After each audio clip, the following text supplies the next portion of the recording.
ខ្ញុំគិតថាការមើលទូរទស្សន៍ច្រើនពេកវាបណ្ដាលឲ្យប៉ះពាល់ដល់សុខភាពភ្នែកយើងមួយទៀតបើសិនជាយើងមើលទូរទស្សន៍ច្រើនពេកមិនដេកមិនពួនអីអាហ្នឹងធ្វើឲ្យវាប៉ះពាល់ដល់សុខភាពយើងទាំងមូលតែម្ដងព្រោះថាយើងចំណាយពេលមើលវាអត់ដេកអត់ពួនអត់យើងអត់បានសម្រាកអត់បានអីអញ្ចឹងប៉ះពាល់ទាំងអស់ទាំងភ្នែកទាំងខួរក្បាលយើងរាងកាយយើងវាហត់នឿយអញ្ចឹងយើងវាអត់បានសម្រាកម្យ៉ាងទៀតតកតនឹងទំនៀមទម្លាប់ប្រពៃណីខ្មែរហ្នឹងគឺដូចចាស់ក៏តែងនិយាយពេលស្ត្រីឆ្លងទន្លេហើយហ្នឹងគឺហាមសម្លឹងដូចជាសភៅដូចអីឲ្យទូទួហ្នឹងក៏គាត់លើកដូចជាពិសេសគឺទូទួគាត់អត់ឲ្យមើលទេឆាប់គាត់ថាចាស់ទៅឆាប់ខូចភ្នែកឆាប់ស្វាំងឈឺភ្នែកចាឲ្យមួយវិញទៀតខ្ញុំគិតថា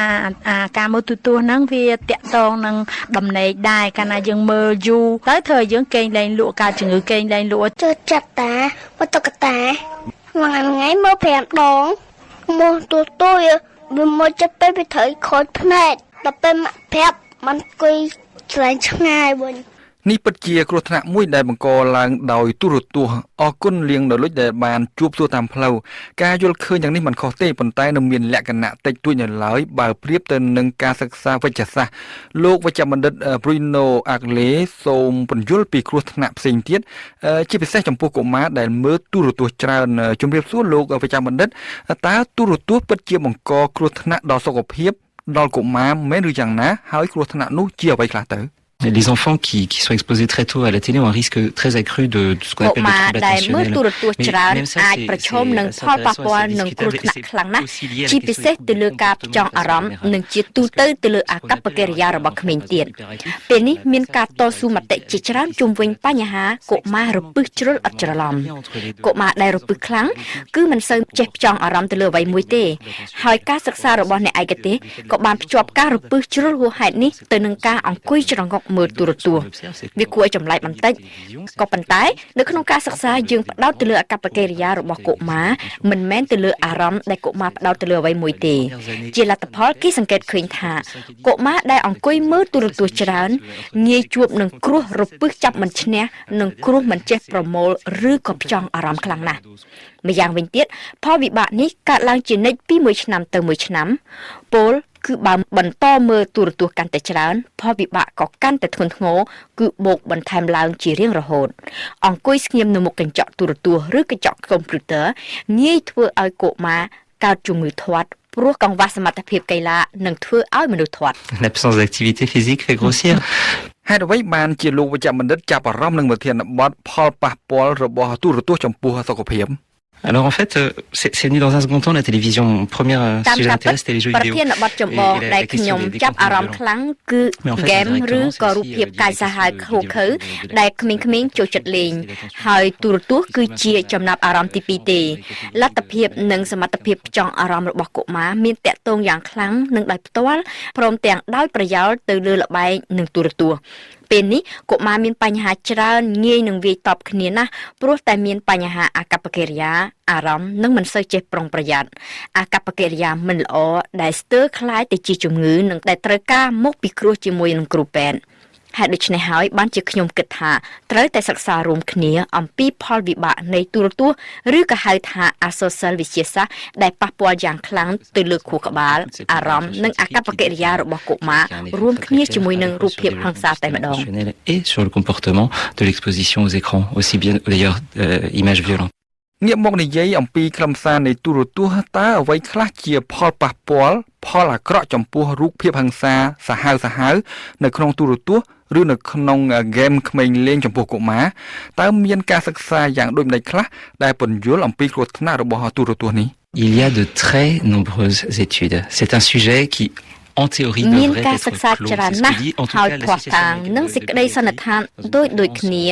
មានច្រើនគ្រប់គ្រាន់អំពន្យល់អំពីគ្រោះថ្នាក់នៃទូរទស្សន៍ចំពោះកុមាររហូតសឹងថាប្រធានបទនេះឬការសិក្សាលើប្រធានបទនេះត្រូវតែបិទបញ្ចប់ឥឡូវគេត្រូវតែចាប់ផ្ដើមចោទសួររោគដំណោះស្រាយនិងវិធីការពារវិញម្ដងគ្មានការសិក្សាណាមួយនិយាយបញ្ច្រាស់ឬក៏ប្រឆាំងគ្នាឡើយគ្រប់រូបភាពសង្សារនិងខុសខើសាហាវគឺពិតជាមានផលប៉ះពាល់អាក្រក់បំផុតដល់កុមារដែលប្រឈមនឹងរូបភាពហិង្សា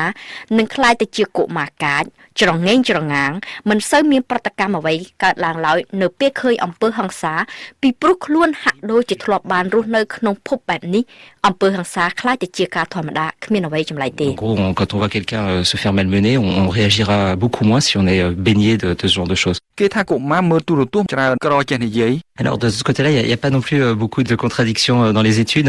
Globalement, il y a maintenant un certain nombre d'études qui montrent que l'exposition précoce à la télévision. នោះកុមារងាយនឹងជួបគ្រោះថ្នាក់ក្រចេះនិយាយគឺគ្មានអ្វីអាចប្រកែកបានទេនេះបើតាមជាការសិក្សាកន្លងមកហើយវាគឺជាកត្តាសច្ចានុម័តព្រោះអ្វីទីរក់តូចៗគេមានភាសារបស់គេភាសាដែលស្របទៅនឹងបរិយាកាសនៅជុំវិញខ្លួននិងមានទំនាក់ទំនងជាមួយជីវភាពរស់នៅរបស់ទីរក់ចំណែកឯទូរទស្សន៍គេនិយាយឮសំឡេងមែនក៏ប៉ុន្តែមិនប្រកាសថាត្រូវនឹងស្ថានភាពរបស់ទារកឬកុមារទេទារកនិងកុមារមិនអាចយល់បានឡើយការសិក្សាមួយបានបង្ហាញថាកុមារដែលកំពុងតែអង្គុយលេងដោយមានទូរទស្សន៍បើកចោលមិនអាចប្រមូលផ្ដុំអារម្មណ៍ឬផ្ចង់អារម្មណ៍លេងល្បែងខ្លួនបានទេឬគិតបានឡើយ Et en fait, la stimulation visuelle, le bruit perturbe en permanence le jeu de l'enfant. Donc l'enfant a du mal à construire sa pensée simplement. យើងបាននិយាយច្រើនអំពីអំពើហិង្សានៅក្នុងទូរទស្សន៍ចុះតើមានការសិក្សាអំពីឥទ្ធិពលនៃបញ្ហាផ្លូវភេទដែរឬទេចំពោះកុមារ Conduite sexuelle à risque, grossesse précoce, etc. Il y a beaucoup de corrélations qui ont été établies. Mais face à cette émission, c'est difficile. សិលធម៌ផ្លូវភេទស្ត្រីមានផ្ទៃពោះអាចសម្រាលកូនមុនកំណត់លក្ខណៈ ហើយអ្វីដែលគួរឲ្យកត់សម្គាល់ខ្លាំងគឺអ្នកជាឪពុកម្ដាយប្រុងប្រយ័ត្នខ្លាំងណាស់មិនឲ្យកូនចៅមើលទូរទស្សន៍តាក់ទងនឹងរឿងភេទទេគឺប្រយ័ត្នជាងមើលរូបភាពកាច់សាហាវឆ្ងាយណាស់ហើយដែលតាមការពិតទៅនោះរូបភាពមិនល្អវាយដំកាប់ចាក់បាញ់ប្រហារគ្នាវាប៉ះពាល់ខ្លាំងមែនទែនដល់សតិអារម្មណ៍កុមារតែពួកគាត់ហាក់ដូចជាអនុគ្រោះដល់កូនចៅឲ្យមើលរឿងកាចរឿងសាហាវជាងមើលរឿងភេទ Ils sont beaucoup plus tolérants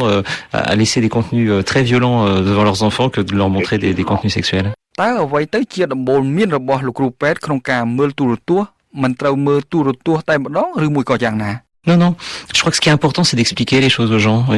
Après, je crois que chacun peut faire son propre arrangement. En plus, il y a vraiment des situations extrêmement diverses. C'est vrai qu'il y a des familles, il y a des enfants d'âge différents, il y a probablement des situations difficiles à gérer. បន្ទាប់មកគឺជាសិទ្ធិសម្រេចរបស់គ្រួសារនីមួយៗទៅតាមលក្ខខណ្ឌគ្រួសាររៀងៗខ្លួនក៏ប៉ុន្តែអនុសាសន៍របស់សហរដ្ឋអាមេរិកនៅមុខកញ្ចក់ទូរទស្សន៍កញ្ចក់អ៊ីនធឺណិតកញ្ចក់ហ្គេមអេក្រង់2ឬ3ម៉ោងគឺវាច្រើនជ្រុលណាស់សាហាវសម្រាប់កុមារនិងក្មេងដែលស្ថិតនៅក្នុងវ័យកំពុងតែលូតលាស់ធំធាត់អ្នកឯកទេសកុមារនៅអាមេរិកបានទាំងស្នើសុំឲ្យគ្រប់គ្រូពេទ្យព្យាបាលជំងឺទូទៅទាំងអស់ជួយរំលឹកដល់ភ្ញៀវដែលជាអ្នកមកពីគ្រោះជំងឺទាំងអស់អំពីផលប៉ះពាល់បង្កឡើងដោយការអង្គុយមើលទូរទស្សន៍ព្រោះនេះគឺជាព័ត៌មានដែលមានន័យការពារប្រសើរជាងព្យាបាលចាំដល់ពេលមានបញ្ហាទូកមកជួបគ្រូពេទ្យឯកទេសវាហាក់ដូចជាចង់ជ្រុលពេលបន្តិចទៅហើយមុនអាយុ2ឬ3ឆ្នាំមិនត្រូវឲ្យកុមារស្ថិតនៅមុខកញ្ចក់ទូរទស្សន៍ទេឬក៏មិនត្រូវមានទូរទស្សន៍និងកុំព្យូទ័រឬក៏អ៊ីនធឺណិតនៅក្នុងបន្ទប់គេងពីព្រោះនេះគឺជាមធ្យោបាយការពារកុមារដ៏ប្រសើរបំផុត L'autre recommandation massue, c'est pas de télévision dans la chambre des enfants ni de connexion internet. Voilà.